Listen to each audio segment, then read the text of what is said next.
Like that was kind of his deal. He just sort of maintained. So is it those physiques that you admire? Is that why? Partially kind of an ego thing. You know, it's cool because when I see people who are fucking huge and they're working out hard, I think that's fucking cool. So I kind of want to emulate that in my own training. But I think with guys like that, they're very honest about how, you know, they're obsessed with the gym. Like the people that I like the most and that I can resonate the most are the guys who I know if there was no camera, if there was no expos, they would still be, you know, trying to squat until their nose bled or throw around as much weight as possible and go hard. Chapter 3, Drugs. You don't have to let go because there's nothing to hold on to. By the end of 2021, just before his 20th birthday, it was at this time that Sam's physique started to explode in an unnatural way. It was obvious that Sam started engaging with performance-enhancing substances at this time. And even though many suggest that he started doing so 2 or 3 years earlier with high doses, it's crucial to note that Sam was just like Kevin Levrone or Paul Dillett. He was a hyper-responder to anabolic steroids. Some guys, you put the drugs in and they just, their body just gets huge. Other guys can take everything in the kitchen sink and they don't get big because that's just their body inactivates it. The genetics are how people's bodies react to the drugs. Despite making progress, Sam wasn't confident enough to share his physique online. He dedicated a year to intense focus on growth and progress in the gym. So you were thinking like, I gotta be big enough before I start my social media, like physically? Yeah. In the high school lifting, right when I started, I don't think I trained hamstrings for months. My forearm was smaller, my bicep was smaller. You know, with any kind of little imperfections like that, at this point in my mind, I'm just fucking locked in. You know, there's no chance that I'm ever just gonna stop working out because I'm like, oh, well, I don't know if I'm really gonna get any bigger. Like, it's just my thing now. Before I started posting anything, in my mind, I'm kind of hating on other influencers. Like back when I was just a regular Joe lifter, I'm like, look at these fuckers just posting a workout. I'm lifting harder than you. I was doing every body part 3 times a week. I think I was doing push-pull legs. And I was doing 25 sets each lift for each body part, right? So back day ended up being 25 sets of back, right? I was doing a 5x5. So I'd pick 5 exercises and I would do 5 sets of each exercise, right? Now, sure, I made progress because just doing any physical activity in the weight room is probably going to give you progress, especially in the beginning of your, your lifting journey, right? I wasn't posting anything. I wanted to see like a freaky difference from the beginning and the end. Yeah. So I didn't check the pump for like 4 months. Oh. And like there was hype building up too because I was at my school's rec center. Yeah. So always covered up every lift, and then like the last week of finals, I'd lift in a tank. It was pretty freaky. So after around 4 months or so, I'm like, all right, let's cut down, reset my appetite, see what kind of muscle I built underneath. And then after around 2 months, when I get to the similar or around a similar body fat percentage as I was at the beginning, then just start a bulk again and kind of repeat the process. After a little while, holy crap, my fucking biceps actually kind of bigger. Boy, I can actually see my chest is kind of pumped up. Oh shit, okay, now let's get extra serious. Like, let's really start kind of learning about this shit. Because I know I've gotten so and so amount of gains with, you know, my current knowledge level and my current level of skill and whatever else. So if I keep working on it, and if I keep improving and I keep changing my trajectory towards, you know, as close to as optimal as I could get my routine, I'm gonna be making some legit fucking gains. I think everyone has a pretty solid level of potential. You know, just the average dude, he can totally become a fucking freak within a few years. So it can be done. It's just going to take a while, because the longer you do it, it's going to require more energy and more effort on your end to keep these results coming. You know, the more you put in, the more you get out. I want to grow muscle because it's going to make me feel good. I like it. I like the idea of being big and strong. I like the process. I like making gains. It's kind of proven to me that I can really do something. You got to remember, girlfriend leaves you for the jock. And that's how I've been doing it like this whole time, ever since the beginning. Wake up every day, take a dump every day, you can lift every day. Once you've sort of developed a basic understanding of the gym and working out and diet and recovery and shit like that, exercises, once you kind of get that baseline level of information, it's just about how hard you go. Number one fucking topic going through my head is the gym. Home, vitamins, food, bed. It becomes more and more of a potentially tangible reality. Finally, after he reached around 190 pounds, he felt ready to take the plunge and shared his first TikTok video on July 25th, 2022. Adding humor to his content made it even more relatable and engaging for his audience.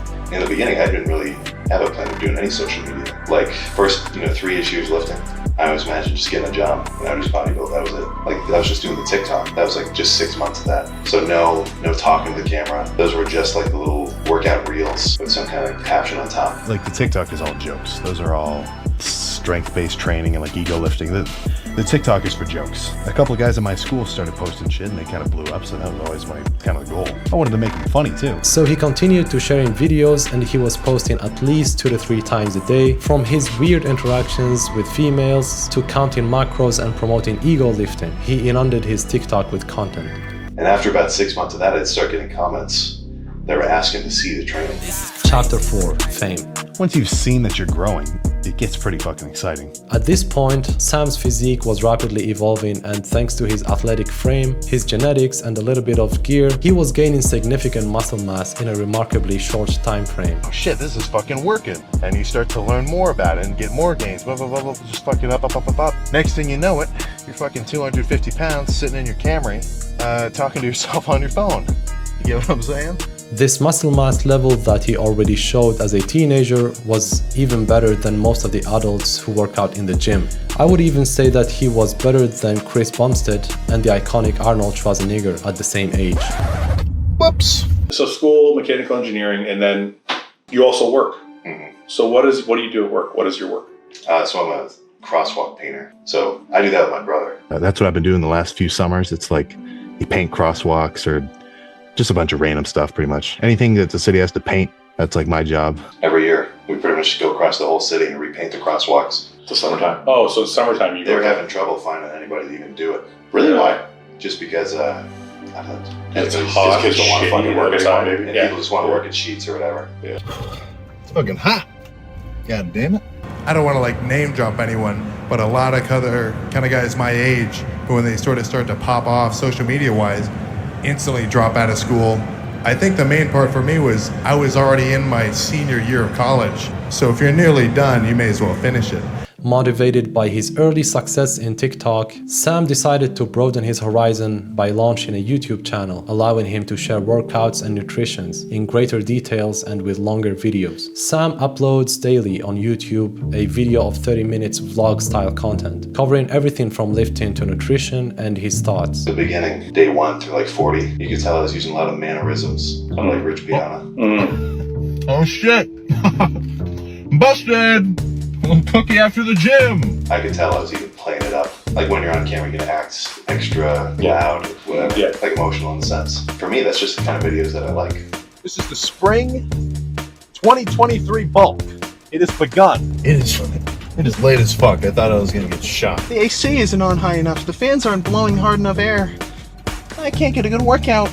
So I didn't really have like a style exactly. I think maybe I had a vision of what the videos would be like, but then actually putting it into practice. I just get tired of seeing a workout video where it's just all like hyped up music. What maybe is set, and then 3 minutes of talking about how crazy you're going, or like just artificially hyping it up. Like I kind of like the idea of showing more so like the real side of it. Intelligent engineering. All right, get out of here. Get out of here. Let me do my set. That's more of a Liver King type statement. You want something? Oh, too slow. Oh, whoa. Holy shit. A girl was just like fucking really waving at me. Sam kicks off each video with a car talk, a genuine monologue about his gym plans, nutrition, and the day ahead. It's like chatting with your gym buddy. I got a 2-hour drive ahead of me to go to my buddy Maverick's house. It's his birthday. Moving to the gym, Sam effortlessly blends comfort with authenticity. Day number... leg day. Whether he's in the car or lifting weights, it feels like he's just being himself. Okay.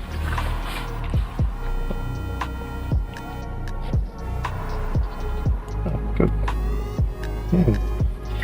No forced enthusiasm, no overhyped vibes. My relationship with squats is passionate, but toxic. You know, we kind of cross paths and then I'm done. Then the post-workout talk in the car. Heavy, hard, pumped. Sounds like a porn ad. And the real showstopper, Sam checking the pump in the mirror, making it both entertaining and authentic. Holy shit. Good pump? Bad pump? Holy shit. Hey. You're making her uncomfortable. The stuff that I'm talking about, it's pretty unadulterated in terms of just being about training. Going to the gym, talking about going to the gym. In the gym, talking about what I'm doing. And then leaving. What did I just do? What am I going to do the next day? Like, it just kind of like stream of consciousness style. It just comes really easy for me. Even though his social media profiles were relatively new, his authenticity, sense of humor, dedication, and jacked physique quickly garnered the attention of the world. I'm trying to talk to the audience. Hey, don't distract my spotter. I'm so sorry, man. Yeah, I'll let it slide this time. I can't imagine shooting 190 videos back to back, day after day, multiple training sessions that are the same, and still have something interesting to say. Where does that come from? It's almost like you're just talking to yourself in the videos when I watch it. Like you're just talking out loud, but to yourself. Yeah. But I'll get in the car. Like, all right, what do I want to say right now? It's already recording. And basically what's in your head is what you're gonna say. I was gonna do one every 6 days, but I kept getting comments that were like, just post it every day. Do more. Just do one every day. And I was like, do you guys really want to see one every day? I didn't think that they would come back every day. At the beginning.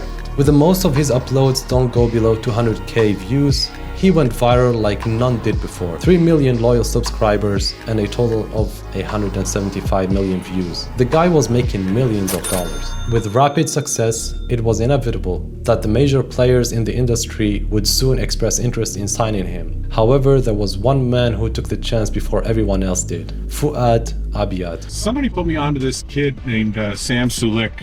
I started looking into him a little bit. He's 21 years old. Kid's a freak. Look at that, man. How old is he? 21. The thing is, I don't think anybody has him signed. 220,000 subscribers. I think he's in Columbus. Message him. Be like, we're hostile teams in. Just say we're in Ohio. Yeah. Are you training today? We want to come by and catch a workout. I'd like to see what this kid looks like in person. We linked up with Sam Sulik. All right. Like I said, he's 21. How tall? Like 5'11". 5'11". A little bit of change. How big? What's the weight?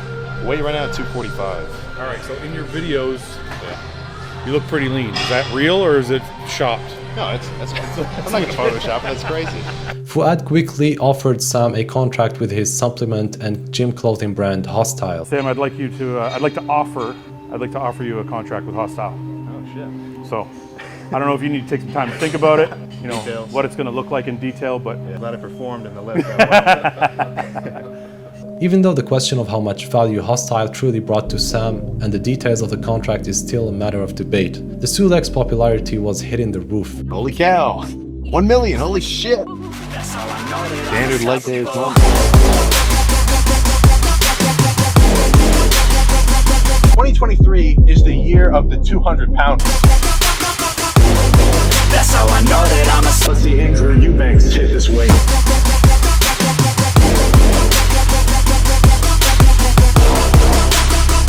Something comes along from nowhere and is very popular. I didn't know of him before. You see the memes first. You're like, why is there a meme about this guy? And then you go onto the Instagram, you go onto the YouTube, and you just see like the following and the consistently high views, and you're like, oh, what's he doing then? And you watch it, and it's just like pretty normal. There's no fancy edits or anything cinematic. I think the reason why it's worked so well is because he's just gone almost in the opposite direction. After watching it makes sense why it works.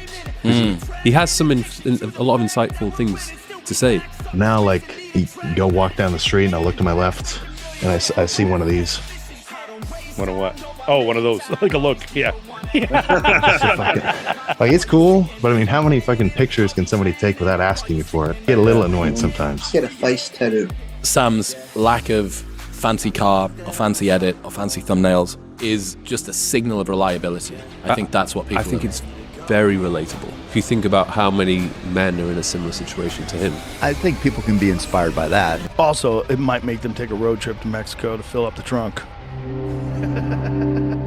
Naturally, this early success will draw criticism. A lot of criticism. I think that he's going to die an early death because he's abusing performance-enhancing drugs. If Sam wasn't elite level jack, people wouldn't follow him. Sam was controversial because he clearly was using a dangerous amount of PEDs. These are teenagers. Teenagers shouldn't even be touching steroids, right? Most people shouldn't take steroids. If Sam was some skinny fat guy that wasn't in good condition, wasn't lifting heavy and didn't have really great insight about fitness, he's just some bloke going to the gym. That's everyone's YouTube. That's every person's YouTube channel. If he was my son right now, I would be terrified. Sam is a likable, relatable guy who happens to be fucking massive. And it's like, oh, like he's me, but better. Bro, you can hear the steroids in his voice. It's like he's gargling at steroids. I think majority of the people that are out there on vlogs should be damn near banned. Yet he's surprisingly level-headed and humble when he communicates. It was confusing because people expect heavy PED users to act like dude bros, but Sam did not fit that stereotype, and that created envy and jealousy. Sam, let me ask you something. Do you see any of the shit that people are saying, or you just ignore it, or do you just not see it at all? I'll see it, but I mean, it's not going to bother me. I think if you freak out about any time anybody says anything, oh, that's just a bad situation. Rule number one, just don't respond to any comments. Talk is cheap. Everybody's got a fucking mouth. Everybody can text on their fucking phone and say whatever, you know? There's no way Greg Doucette could be like, hey, this is how it's done, especially with the cookbook. But like, I don't take any heat from it. Every time I see one, I'm like, oh, I'm in a Greg video. And since he was young, many believed that they could say whatever they want about him. When people see people younger than them, accomplishing things faster than them, doing a diet that if they were to eat, they would look like a fucking sack of shit, they're like, he must be unhealthy. It's like, why? All these people that say he's sending a bad message, all I see is a young kid training his ass off, having fun, having enjoyment, doing something he loves, and he's letting you come along for the ride. He's not saying do exactly what I do. You should be lucky that he's even filming it so you can see it. If you don't like what he does, don't fucking watch. It's that fucking... Well, I've been trying to bug you to buy a new car. Are you going to buy a new car? I'll wait for this one to blow up. I was amazed at your maturity for a 21-year-old. Yeah.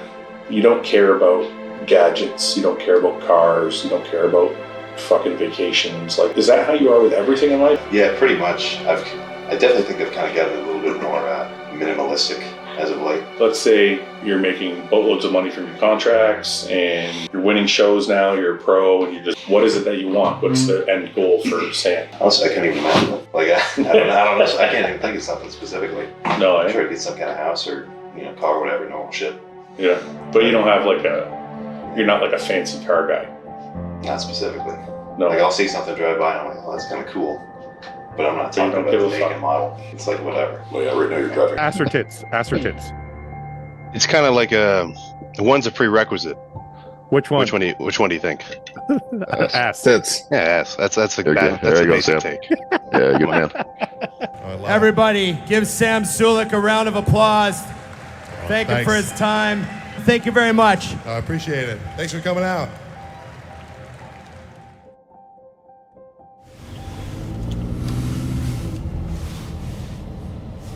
What a pleasant day. Nice and sunny and warm. So I've been hinting at it for a while. I keep talking about the diving. I mean, you've seen the pictures when I was like in high school, 160 pounds. That's a little bit different. See if my bodybuilding training has translated to any extra athleticism.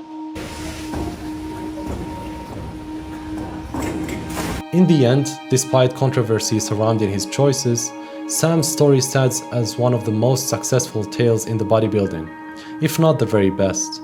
And considering the fact that he's just 22 years old, the future appears exceptionally promising for him. I don't know if that's the best way to go about it, right? Happy birthday to you. Happy birthday to you. Happy birthday, dear Grandma. Happy birthday.